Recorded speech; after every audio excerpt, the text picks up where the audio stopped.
This question was asked in GATE CS 2012. The question was, which of the following transport layer protocol is used to support electronic mail, that is email.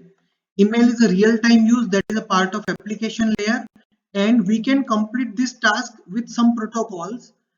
Now, which supports is a transport layer protocol. If we talk is a transport layer protocol, SMTP, simple mail transfer protocol, no, it is an application layer protocol. Basically SMTP is responsible for sending emails, but it is application layer protocol.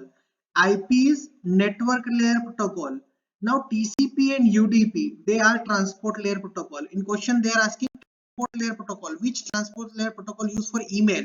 For supporting email, TCP is used. For supporting email, TCP is used. So option C is the correct answer, right? So don't get confused, sir. SMTP, simple mail transfer protocol. Basically, it is a part of application layer. Here we are asking supporting email in transport layer protocol. TCP is responsible behind